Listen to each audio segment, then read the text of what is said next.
So happy to see you. Welcome to Yerushalayim. How does it feel to be a little bit in Yerushalayim? I feel Eretz Yisrael. Different ways of getting here. This is the first time in history that you can do such a thing. Baruch Hashem. I see you have a background. Does that mean that you're talking to me from the Rova, or is that a picture? This is a picture. I wish I was there right now. Who knows where anybody is, right? Hashem should bless each of you on the highest level. Amen. Amen. Oren, thank you. Who's Hello, that? thanks for having me. What? Thanks for having me. Appreciate it. What are you talking about? I'm sitting in my living room, You offer you something to drink? I'm good. I assume the next generation will be able to pass and transmit not only messages, not only images, but maybe send everything instantly across. Okay, so this Shabbat is Shabbat Chazon, where we begin the book of Devarim, and Parashat Devarim is always read.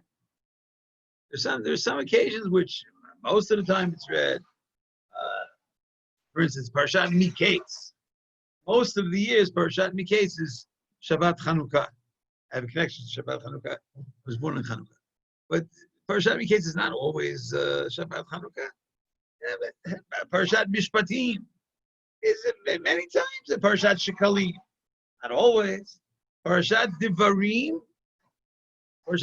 is always the Shabbat before Tisha B'Av. So in preparation for today's study, I was looking for a message for Shabbat Chazon in Parashat Devarim. The opening words of the parasha are fascinating. At the beginning of the 5th book of Moses, the opening sentence of Parashat Devarim, of Sefer Devarim. Eile hadivarim asher diber Moshe el kol Yisrael. These are the words that Moshe spoke, all of Israel. And those words that he spoke, the way the Torah describes it, I believe has a certain uniqueness and singularity, a certain special level of Torah recorded here in Sefer Devarim, El Kol Yisrael. I've often felt that there's a message in Torah for Kol Yisrael, no matter where you're coming from. I'm fascinated. I really am. I'm fascinated that the 85-year-old master Torah scholar is analyzing, is reading, and studying the identical text that his great-grandson, who's 6 years old, is studying in elementary school. Same text? Wait, the same text? How can I be reading the same text? Is there such a parallel anywhere in the academic world? I'll call Yisrael. I remember when I was trying to study from year to year, this was the textbook for 4th grade, this is the textbook 5th grade. Every year they'd change textbooks in mathematics and science and literature. Not the same textbook for everyone. I'll call Yisrael. The message of Torah is the same for everyone. Theoretically, picture it, right? Imagine a science textbook that's studied by 8-year-olds, 3rd grade, okay? 8-year-old in 3rd grade is studying this. And then take that same book and present it to the post-doctoral, rocket scientist. You want to teach with me? This is my granddaughter. She wants to teach us. Her name is Henny. Henny, you want to teach? Okay, sit here. You teach us. You have to say something intelligent. You understand? These people, they love Hashem. What? They're here. They're in Yerushalayim. These are the pictures. They're in. Okay, but why does this? They're different because they're not together. This one is here, and this one is there, and this one is everywhere. but they love Hashem, and they love Torah, so they come to Yerushalayim to learn. Want to give them a bracha? Give them a bracha. Just give them a bracha. What do you care? Okay, I love you. Okay. Amen. Okay. Amen.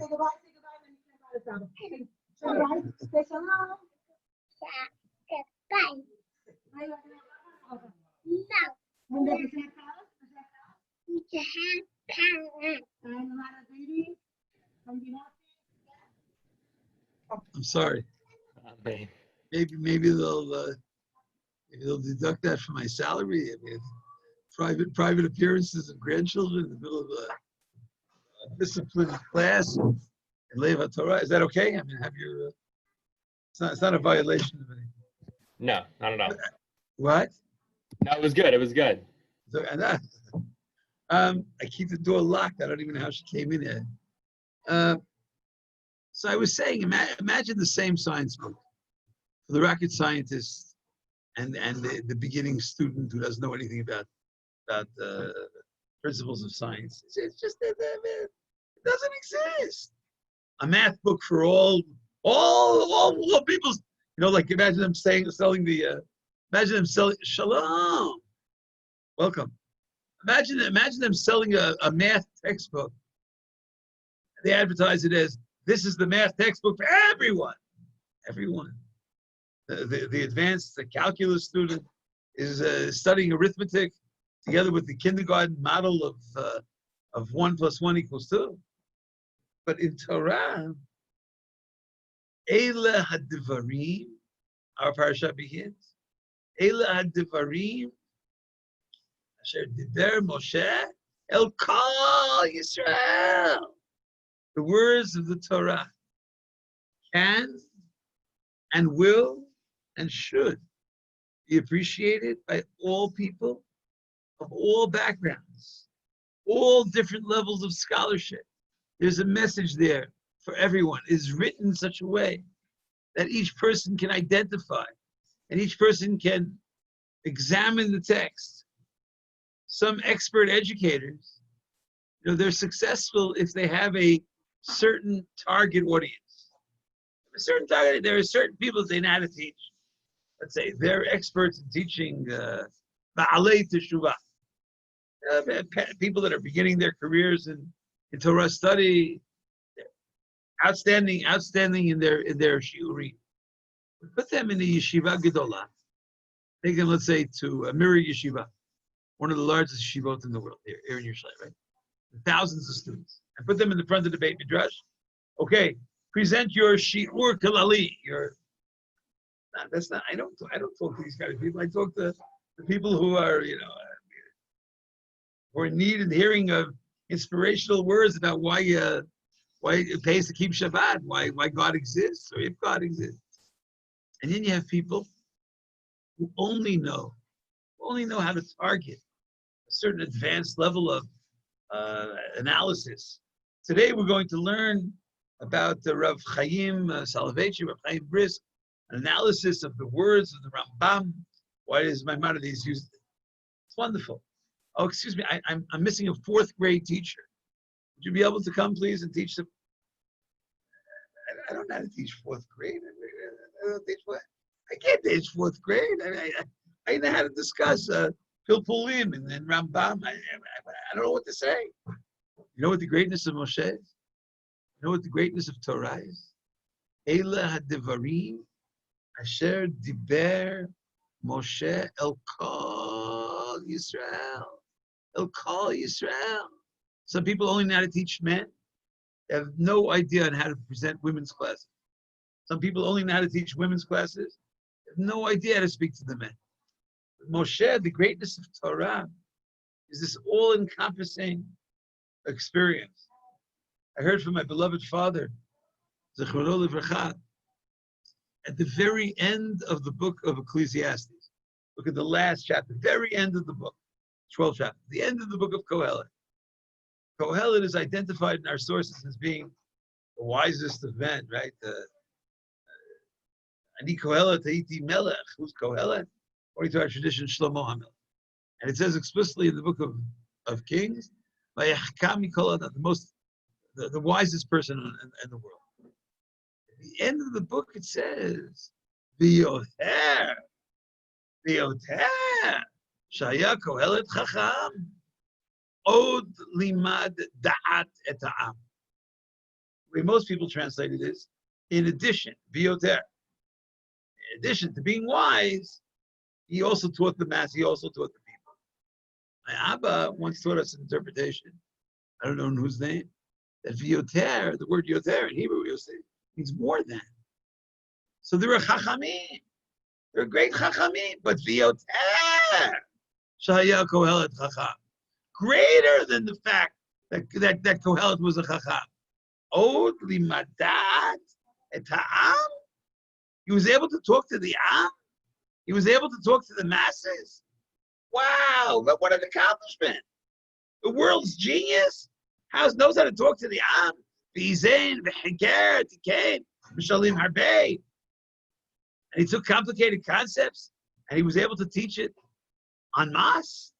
That's the greatness of Elah HaDevarim Asher Diber Moshe El Kol Yisrael. However, I feel that there is but another message in Diber Moshe El Kol Yisrael. And this is what I would like to associate with the Shabbat before Tisha B'Av. On Shabbat Chazon, we are perhaps charged to listen attentively to the message of this text. Eila hadivarim asher diber Moshe el kol Yisrael. To every type of person, to every type of Jew. That's the secret of Shabbat Chazon. Maybe that person doesn't look like me. Maybe he doesn't talk like me. Maybe he doesn't live like me. Maybe he doesn't believe like me. So, I have a commonality of expression within. Can I talk to such a person? No. I'll talk to my chevra. Sometimes pronounced chevra. My chevra, right? My clique, my group, I mean, anash. If you remember the term anash, it's used in certain lechas. You know the term? Anash, it's an abbreviation. Anshei Shlomeinu. People at peace with me. My group. If you think like me, I wear a raccoon hat, and you wear a raccoon hat. Okay, we can talk, right? I'm modern Orthodox. You're modern Orthodox. I'm ultra Orthodox. You're ultra Orthodox. Wonderful. I'm a Yemenite. You're a Yemen. But if you're somewhere else, I don't know how to talk to you. I don't have anything to say to you. Eila hadivarim asher diber Moshe el kol Yisrael. Maybe we have to learn on the Shabbat of Chazon. Maybe Shabbat Chazon, which is the Shabbat before we observe the destruction. Maybe Shabbat Chazon challenges us to start talking with all of our people. Maybe each of us has some people that we don't particularly like talking to.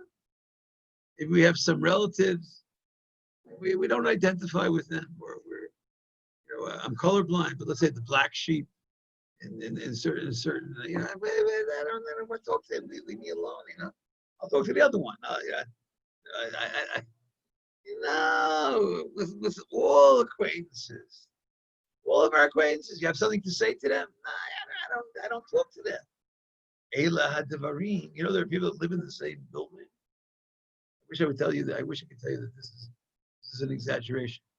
This is not an exaggeration. There are people who live in the very same building. Very same building, not just building complex, for sure. Even they don't say anything to Michelle. Asher diber, no diber. Why not? Because we're different.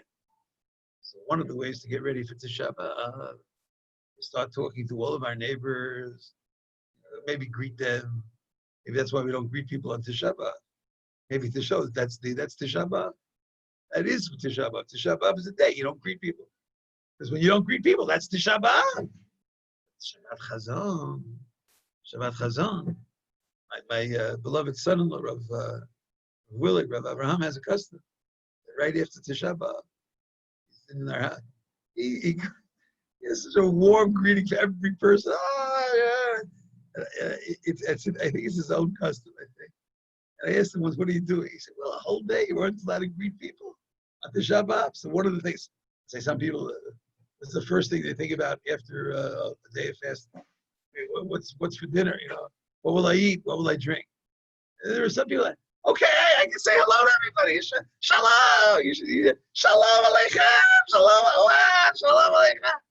So maybe if you learn how to diber Moshe, El Kol Yisrael. Maybe if all of our colleagues are greeted with words, each of them, maybe all of our employers and all of our employees, maybe all of our relatives, then maybe we are following in the pathway of Moshe Rabbeinu, Eila HaDevarim, Asher Diber Moshe, El Kol Yisrael. You know why the temple was destroyed? Because we didn't speak to Kol Yisrael. We spoke, but not Kol Yisrael. We spoke to select groups, If we invalidate the positions of others, it's my way or the highway. There is no other way. If you do anything more than me, you're a fanatic, and if you do anything less than me, you're a heretic. I define reality. That's all. So I can't talk to you. You're crazy. Asher diber Moshe Kol Yisrael. That's the way to remove baseless hatred. The cause of the destruction is sinat chinam. And one of the ways to remove sinat chinam is to start talking to each other. You want to know what you should say to them? We'll start with good morning. That's not very complicated, right? Or shalom aleichem. I don't say you necessarily have to get into theological debates. There's a greeting. Talk. Diber Moshe. Shabbat shalom. How complicated is it? Maybe Shabbat Chazon. Maybe Shabbat Chazon is a great day. Every single, I don't know if you can greet every non-Jew with Shabbat shalom. When I walk through the Arab market in the Old City, I try to say shalom to the Arabs. They don't usually say Shabbat shalom. That's up to you. They say Shabbat. Shabbat is universal concept. Before the creation of the Jewish people. But whatever it is, how about practicing this Shabbat? Someone will say to you, how are you observing Shabbat Chazon? What do you have to do with? What are you doing with Parshat Devarim? Oh, Parshat Devarim. Every one of the people on my block, every person I approach on my block, I have said something to on this Shabbat.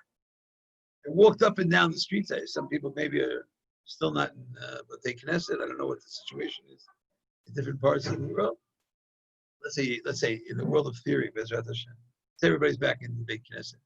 Everyone goes to shul. There's someone in the back row over there. They haven't even said hello to them. The person over there on the right, three rows up. That's a real person. You never said anything to them. You never said anything to that person. Yeah, he's not really. His personality is not really. We don't really get along. This is Parashat Devarim. This is the parasha to prevent destruction, to study the causes of the destruction of the temple. This is the Shabbat, where God gives us opportunities to rebuild everything. Diber Moshe, El Kol Yisrael. In Masechet Sanhedrin, if you're interested, it's on Daf Kav Zayin Amud Bet. There's a discussion there in the Mishnah of categories of individuals who are Pisulim le'edut and Pisulim ladut. Not everyone can testify, right? Your brother is an invalid witness in your case. Valid witness. Another people, your father, your son.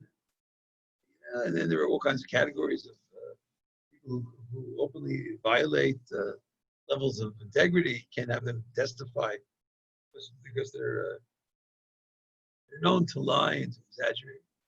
And one of the categories there, the discussion exists both regarding witnesses, psulim la'edut, and also psulim ladun.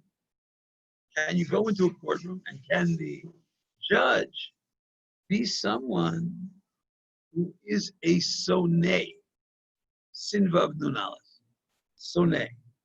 Mishnah there discusses classifications of a soneh.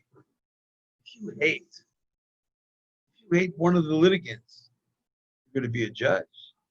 You're already partial. You don't like him, right? Let's say, God forbid, you don't get along with Ploni. You do get along with Almoni. Does Ploni have a chance in your courtroom? I mean, and there's also the courtroom of the mind, not just the courtroom of the Beit Hadin.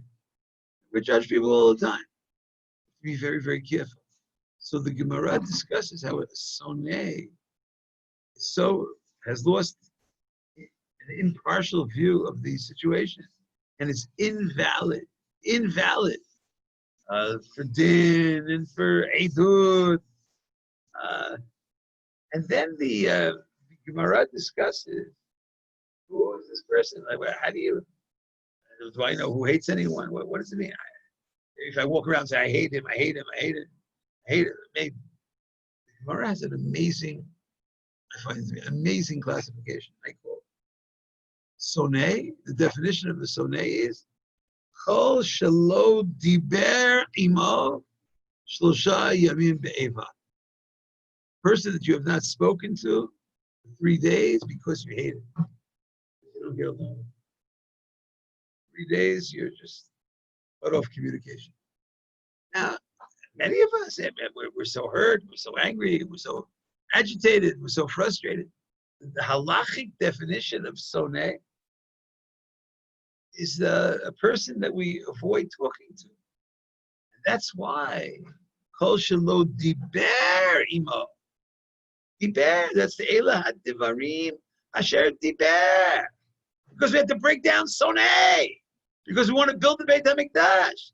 Kol shelo diber imo shlosha yamim. Now, there are many people I haven't spoken to in 3 days. I love you, but I haven't spoken to you in 3 days. That's not what we're talking about. That's why the Gemara adds the word be'eva. As a result of enmity, as a result of some form of hatred, some form of sinah. They didn't talk to them for 3 days. That's the Churban. That's the destruction of the Beit HaMikdash. That's one of the messages of Shabbat Chazon. You know, a lot of people are home, summertime. Many people are not working for one reason or the other. I hope that today's the end of the pandemic worldwide. You know, there are so many people who would appreciate a phone call from you. My granddaughter, Shem should bless her. My granddaughter got not the one who gave you the bracha. A little older. She must be 15. My granddaughter bought a new phone yesterday. She asked me, what do you think I should do? I said, the first phone call that you make with your new phone, use it for a righteous deed. Use it for a mitzvah. What am I supposed to do? Who should I call? She said, I'll call you. I said, no, don't call me. Is there any? So I said, maybe there's a lonely woman. There's a lonely woman somewhere. No, maybe she would so much appreciate someone thinking of her. Someone volunteering. That's what she did. She called her. She volunteered. Maybe I can go shopping for you. A woman has not left her house because of sensitivity. It's a high-risk situation. What about all those people? You know their number. You have blacklisted them in your phone book. Maybe you took good preparation for Tisha B'Av. Maybe the way to prepare for Tisha B'Av is Elah HaDivarim Asher Diber Moshe El Kol Yisrael. Call them up. Call them up and say something. Say something nice. Start talking to them now. You don't have to have a conversation for 2 hours, but maybe 2 minutes. 2 minutes is too long. At least several seconds. Just, tomorrow night is Rosh Chodesh. Wish them a Chodesh Tov. Wish them Shabbat Shalom. Wish them whatever you want. Or just say you were thinking about them. Just say you came across their name or their number, and you were just wondering how they're doing, or are they managing? Especially people who are alone. There's so many people alone. Gosh, much they have to be alone. Amen. Amen. Amen. Amen. And imagine if you take the message of Moshe, Ela Devarim Asher Diber Moshe, Kol Yisrael. This is the word. These are the words that Moshe spoke to Kol Yisrael. You start talking to Kol Yisrael. Is there someone that you don't talk to? And maybe instead of just reading Parshat Devarim, you have a mission. You have a charge. You have homework. I don't collect homework. This is what I'd like to hear. Find one person that you don't talk to. Now, it could be this is very difficult for you to do because if you're on such level, if you're on the levels of Moshe Rabbeinu, maybe you talk to Kol Yisrael. There's nobody in the world I don't talk to. Okay.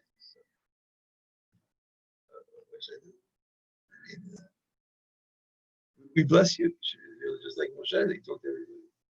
I remember somebody once called me with the wrong number. And then when they realized it was the wrong number, they were ready to hang up. They hang up, okay, so the wrong number, the right number. Let's talk a little bit.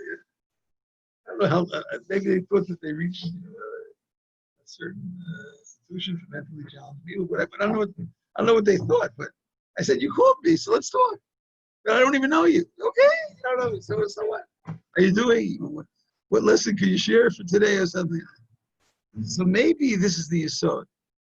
Maybe this is the foundational concept of Shabbat Chazon leading us into Tisha B'Av. This past Shabbat, we read throughout the world in Matot and Masai. In Parashat Masai, this is the conclusion chapter of Sefer Bamidbar. We read an entire section, an entire parasha. Parasha, not in the sense of Matot Masai, entire chapter, almost entire chapter, regarding the laws of a murderer b'shogeg. Remember that? A murderer b'shogeg, someone who unintentionally, death in the world as we know, murders in the world, not meditated, not accidental, not unintentional. Amen. In the past, but in the past they were. It's called the oreg b'shogeg, rotzeach b'shogeg. And the Torah speaks at length about something called the city of refuge. Ir Miklat. Some people have studied the Masechet Makot. Maybe they're familiar with it, or familiar with it from Parshat Masei. So anyone who killed someone else, God forbid, goes to the Ir Miklat. The Torah adds a qualification of determining that it really is shogeg. Very fine line sometimes, right? How do you know? Says the Torah, and I quote, "V'hu lo oyev lo." You're interested, chapter 35, verse 23 of Bamidbar, from Parshat Masei, Perek Lamed Hey, Pasuk Kaf Gimel. V'hu lo oyev lo, and the person who killed him, he's not an oyev to him. Lo mevakesh ra'ato. He wasn't interested in bringing something bad upon the other person. Lo oyev lo. Who was defined as an oyev? What does that mean? So the criteria that are used in Masechet Sanhedrin regarding testimony, regarding judgments, are also used in the discussions of Masechet Makot. I'll read you the Rambam. The Rambam Maimonides in the Yad HaChazakah. I'm reading chapter 6, Halacha 10, Perek Vav, Halacha Yud of Hilchot Rotzeach. Hey, all the laws of Rotzeh, the only academic, there should be no Retzach on the past. Amen. Amen. He's reading now. I'm reading now from the Chod Rotzeach, Ushmirat Nefesh, Perek Vav, Al-Chayim. Hasonei Shaharag Bishkaga. If there was a sonei, if there was someone who hated the other person and killed them in what appears to be shogeg, shagaga, niklat. That's not one of the people we're talking about in this section here. It's not one of the people connected to the Eir Miklat, to the city of refuge, to the various levels of laws and concepts discussed in the parsha. Shena Amar, the Rambam quotes the pasuk. Hu lo oyev lo. It has to be someone in the category of lo oyev lo. Because if it is an oyev, quote the Rambam, chezkato shehu karov l'meizid. That's good. It may look as if it was unintentional, but karov l'meizid. I don't want to translate. Karov, I don't know. Chezkato shehu karov l'meizid. Since he's an oyev, then the action which looks and appears externally to be, a shogeg, could be karov l'meizid, could be close to premeditated, close to intentional. Asks the Rambam, but ve'ezav hu soneg. How do you define a soneg? Zeh shelo diber imo shlosha yamim mipnei ha'eva. Person did not speak to this other person, not because they couldn't find his telephone number, not because he had nothing to say to him. He refused to have anything to do with him because he was angry at him, because he hated him. That's a soneh. That's an uyeh. That's Chorban Habayit. That's the destruction of the Beit HaMikdash.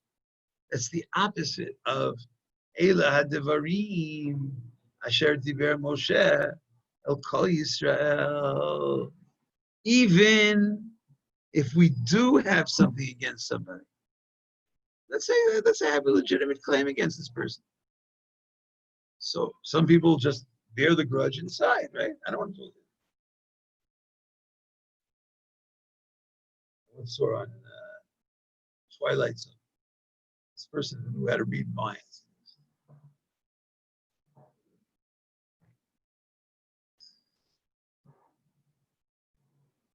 Very fascinating concept. The Gemara says that there are three things that are not known to people. One of them is you don't know what's going on in anyone else's life. You don't know what's going on in anyone else's life. So, a person who's angry at someone else, they're walking around with all the hatred in their heart, in their inner being. And there's a prohibition. Because our teachings, because our religion is Asher Diber Moshe Kol Yisrael, including that person. Don't keep it inside you. I think that psychologically, maybe even physiologically, surely psychologically, it's very, very unhealthy to keep things within. Express it. The Torah says, Lo tisnat achicha bilvavecha. Don't walk around with hatred towards your friend, towards your brother, towards your sister, towards your companion, towards your relative, towards your associate.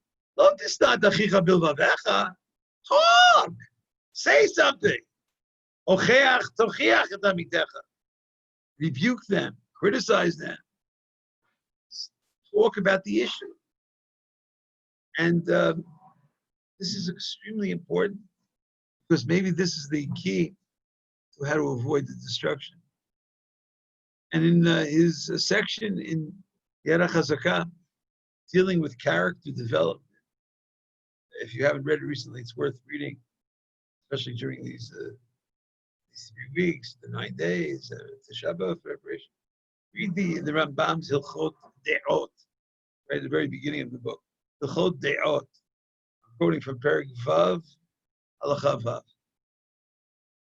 She'echata ish le'ish. If someone does something, God forbid, to hurt someone else, if a person sins against someone else, lo yistemenu v'yishtok. Lo yistemenu v'yishtok. Don't hate him and be quiet. Talk. He quotes a tragic story from the book of Shmuel. There's a story there, if you remember, of Amnon and Tamar. Ring a bell? Amnon and Tamar. Amnon rapes his half-sister. You haven't read it recently, it said. And then Avshalom was a full brother, so enraged at Avshalom, one of the, these are children of David, they're all children of David. Avshalom is so, it says that Amnon carried out this horrific act. I quote, V'lo diber Avshalom et Amnon. Avshalom didn't say a word to Amnon. He saneh Avshalom et Amnon. He hated it. Says the Rambam, and it's the language of the Rambam, not my language. The Rambam says that if you do this, Moshe ne'emar barishaim. This is the behavior of rishaim. And it's legitimate. It's legitimate. Who wants to talk to this Lowell? I don't want to talk to him. Maybe in the spirit of Elah Devarim, Asher Diber Moshe El Kol Yisrael. Even if your words are harsh, even if your words are critical, there is a Torah way of speaking. And I believe that the message is that we can legitimately disagree. We can have differences of opinion. We don't have to be the same. God didn't create people looking the same, thinking the same, walking the same, singing the same, not the same voice, not the same. Yeah, you're entitled to individualistic expression. And even if the other person, not just when both positions are valid, the other position is wrong. Nevertheless, there seems to be this biblical concept of Elah Devarim Asher Diber Moshe El Kol Yisrael. And one of my favorite texts in Talmud is the teaching in Masechet Yevamot, page 13, page 14. The Gemara discusses there the differences of opinion between the school of Hillel and the school of Shammai. The school of Hillel and the school of Shammai, if you study Talmud, you know that in countless places in Shas, there are differences of opinion between Beit Hillel, and Beit Shammai, all over Shas, right? And some of the arguments, the reason why it's in Masechet Yevamot, and it wasn't just a difference of opinion about a custom. Some of them had to do with serious violations of Torah. According to one opinion, if a person married a certain person, they're violating one of the most severe violations. Remember the study there about Tzarot, those people have studied Yevamot recently. Says the Gemara, Afal Pi, She'elu Osirim. Even though in many cases this group said Asur, She'elu Matirim. And these people said it's permitted. Elu Poselim. These people said Pasol. Elu Machshirim. And these people said Kasher. This is complicated because how can I have anything to do with you? I mean, based on your understanding of halakha, I may end up, or the person may end up, God forbid, violating major principles of Torah. Says the Gemara, Lo nimna'u Beit Shammai milisa nashim mi Beit Hillel. Beit Shammai never. And they vehemently disagreed, and they spent a long time trying to clarify their position. But Lo nimna'u Beit Shammai, word monea means to prevent. They never stop marrying each other. The communities got along with each other. The communities spoke to each other. That's the ultimate level. That's machloket, Hillel v'Shammai. Lo nimna'u Beit Shammai milisa nashim mi Beit Hillel. Below Beit Hillel mi Beit Shammai. L'lamedcha, and I quote, shechiba v'reut. Chiba v'reut. Beautiful words. Chiba v'reut. Love and friendship. Closeness. Not with people who are from the same yeshiva, not with people who are from the same group, not with people from the same association. No, not they had very different rabbanim, very different rebbes. Lamedcha shechiba v'reut nohagim zeh b'zeh. They respected each other. They loved each other. They spoke to each other. Ela devarim shediver Moshe Yisrael l'kayim ma shene'emar. L'kayim ma shene'emar. The Gemara quotes the text, which many of us are associated with studying over the next couple of days, because I'm sure you know there is some kind of tradition. Some Haravi'i, and some Hamishi, and some Hashavi'i, and some Asiri. The fast of the 4th month, that's the fast of Tammuz, and the fast of the 5th month, that's the fast of Av, and the fast of the 7th month, that's the fast of Gedalia, and so Ma'asiri, and the fast of the 10th month, that's the fast. Oh, I have a teacher back. Okay, the fast. Now you want to say something again? Okay, so sit on my lap. Teach. You have to say shalom to them. What? These people.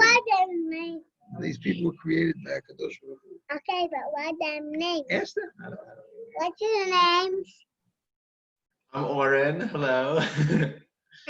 What's your name again? Oren. What's your name? This one in the middle, that's Mordechai. You know, This. What's your name? Honey. What's your name? Who's she pointing to? I'm Effie. you, she's pointing to you. Oh, I'm Effie. I'm sorry. What's your name? My name is David. You like, okay, I have to go now. What's your name? That's Jonathan, that's Mordechai. Okay, so just in conclusion, I'm sorry. I hope it's, maybe next week I'll just lock it with a key of some sort. So I was saying, Tzom HaRevi'i, Tzom HaChamishi, Tzom HaShvi'i, Tzom HaAsiri, Yeleveit Yehuda L'Sason. Very, very frequently quoted in the season of Tisha B'Av, that the fast days will become feast days. Right? That's a well-known tradition in some versions of the prayers. In the keynote, there are references to this concept. When people speak about Tisha B'Av, they mention this, and we don't say Tachanun according to one interpretation. We don't say Tachanun on Tisha B'Av because it's called Moed, the holiday to be, whatever. The end of that pasuk says, Emet v'Shalom. Emet v'Shalom. Love, true peace. Love the concept of Emet. Love the concept of Shalom. Maybe that's the message before Tisha B'Av. Ela devarim asher diver Moshe. Oh, Yisrael. I want to send my love to each of you and wish you the most beautiful month of Kol Yisrael, where Chaverim Kol Yisrael, where Kol Yisrael start talking to each other. And I know there's a problem with social distancing. There's a problem with holding hands, but across the globe, talk to each other, and may all of Am Yisrael be united in the most meaningful way. Chodesh Tov U'Barach, Shalom Uvracha. Thank you for joining. Thank Also, you. Thank you. Rav Machlis. Yeah, Shalom. Want to say shalom to them? Hello. Okay. Hi. Thank you. There's- Anyway, These people. these people are my teachers. Oh, I see. Your teachers. Don't touch it. Wait.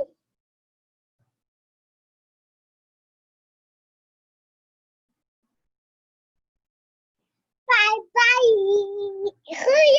What's your name? No more teacher. Huh, you were teaching today? Yeah.